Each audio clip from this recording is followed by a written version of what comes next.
Welcome to Prepper Nation. I am John. Thank you very much for being here. This morning, I'm coming to you, of course, from the $1 billion bunker. Those who know. Sheila Fargo, thank you very much for sponsoring this morning's coffee. I appreciate that, ma'am. Let's get straight into it. So, New York Governor Kathy Hochul. Uh, this was 11, 12 days ago, maybe. It's been around 2 weeks, a little less than 2 weeks. She introduced a new program. She was basically like, not on my watch. Crime was out of control in the New York City subway systems. Um, and so, she has initiated a program.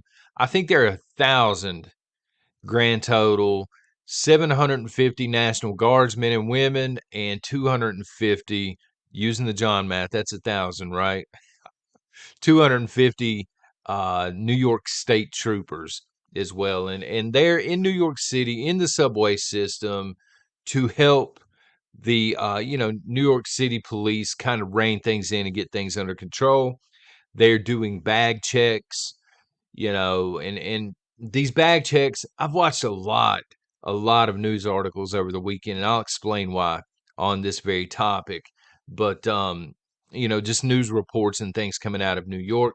A lot of people don't seem to have an issue with this because they're like, well, the bag checks only take 30 seconds and then you're through them and this sort of thing.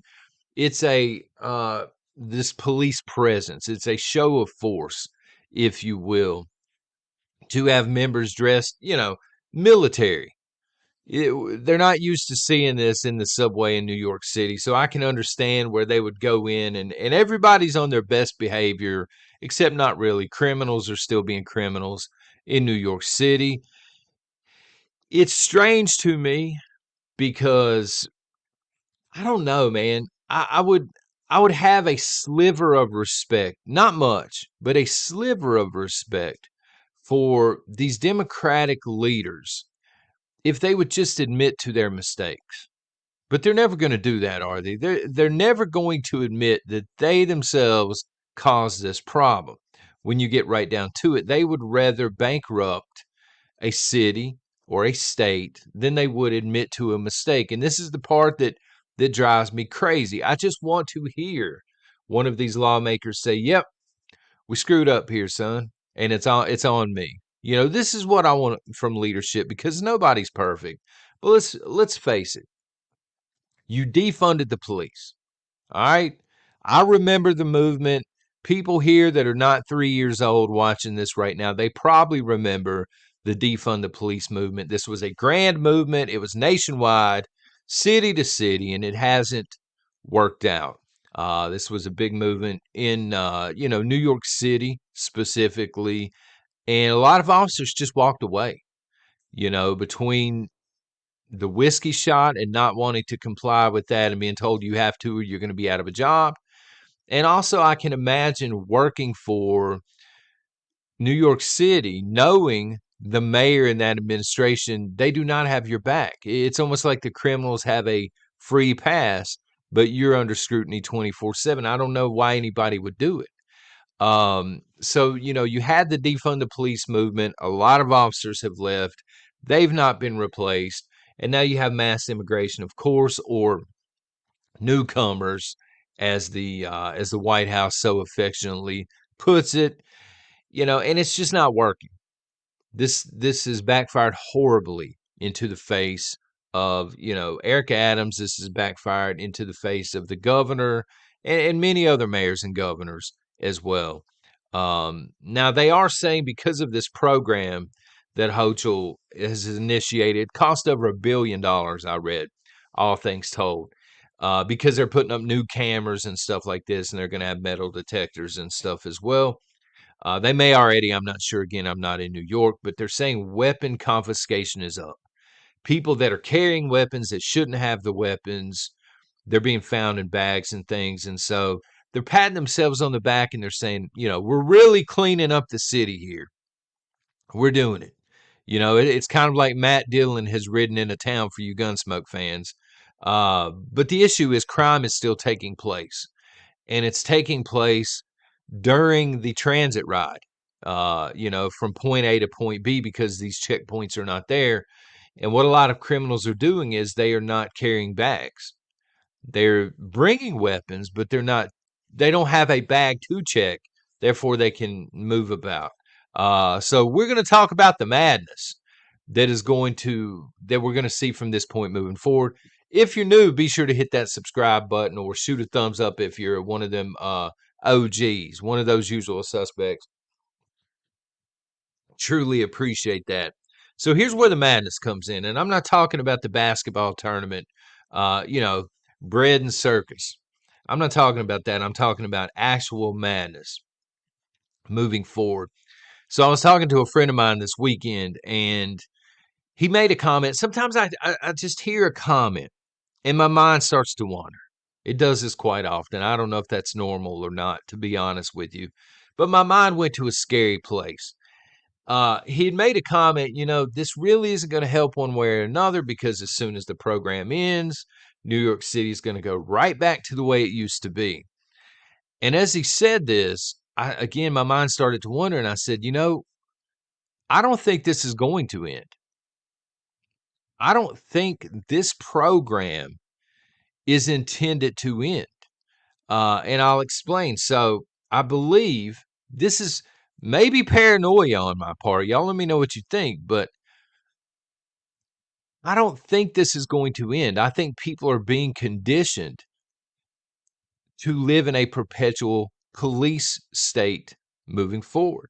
Um, and I think this is going to spread to other cities because as New York City and the governor of New York State, as she touts this program as being successful, I think a lot of other governors who are Democrats that have troubled cities, and there are quite a few, right? They're going to look at that and they're going to say, well, that can be us. We can bring Matt Dillon into our town and we can clean this place up. Of course, that's in the upside down world. It's not really cleaning anything up, but they're going to be able to show their taxpayers and their constituents we're really trying. Again, Kathy Hochul said, "Not on my watch." Like she's all of a sudden tough on crime. You know what I mean? And again, a far cry from, hey, we need to defund the police and all of this. Now all of a sudden, these people are tough on crime. And I think a lot of other Democratic governors are going to head down this road, and a lot of other cities that are dealing with crime because of the defund the police move. They did it to themselves. That's the maddening part, and I just want to hear them admit to that one time. I wouldn't even troll them, son. I wouldn't even troll them about it. I just want to hear some accountability. But again, that starts at the top. Not trying to get sidetracked, but Biden has no accountability for himself. So I think it's going to spread to the other cities. Here's where my mind went. When my buddy Ryan was like, "Yeah, as soon as this ends, it's going to be right back the same way it was." And again, I don't think it's going to end. Here's where my mind went. So backpedaling all the way back before 9/11, a younger John, more clean cut, probably more well dressed, had a little bit more money in his pockets because kids be grubbing on that money. But I digress. Back before 9/11, I can remember seeing the Middle East on TV, right? Back when mainstream media was still the big thing. I can remember seeing the Middle East and thinking, man, that must suck. That must suck because what I would see were hot spots in the Middle East where they had soldiers working checkpoints at transit systems, at bus stations, at markets, malls, and things because they had so many incidents going on and the ideologies were so terrible, that they had to have a constant police presence. And now that I fast forward to 2024 and I look at New York City and I watched all these news reports this weekend coming out of New York City, and I watched a lot of interviews. Again, most people were saying, it's no problem whatsoever. It takes 30 seconds. But again, there were a few people on there that said, you know what, the crime's still taking place. It's just happening on the subway from point A to point B. It's actually doing nothing. I'm beginning to see this perpetual police state, which simply means we may see soldiers from here on out in our cities. And I do think that this is going to spread, um, because it's the democratic way. Never admit to anything that you've done wrong. Throw money at the problem, and and hope that that fixes it. And this is precisely what Governor Kathy Hochul is doing. She's not admitting to any mistakes that have been made by leadership in New York State or New York City. Again, they're not admitting what the actual problem is. They're being overrun by illegals. Again, the White House calls them newcomers. I like to call them illegals. I like to call a spade here, son. But she's not admitting that that's the problem. She's not admitting that this Middle Eastern ideology of violence is the issue. She's not admitting any of this because political damage. She doesn't want her constituents to look at her in a bad way. Therefore, she continues to, I think, lie to people. And on the back end, she's throwing money at a problem that she won't admit exists and she won't admit was caused by leadership. We often say you get what you vote for. Well, these people have gotten what they voted for, and I don't think it's going away. I don't think this is 6 months and the National Guard's going somewhere else.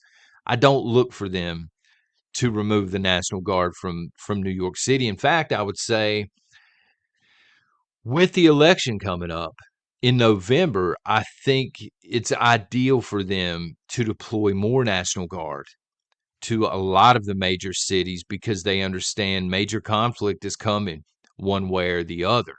Um, I just don't see it going away. I don't think it's going to spread all the way to small town America or anything. I don't think you're going to see soldiers out on Main Street, USA. But in your larger cities, I do think this is going to be, and I hate to use this term, but I'm going to use this term, the new normal. I think this is what we can expect moving forward, because this is our world now. Welcome to the United States of America. It's madness. Let me know what you think in the comments. Y'all take care. God bless.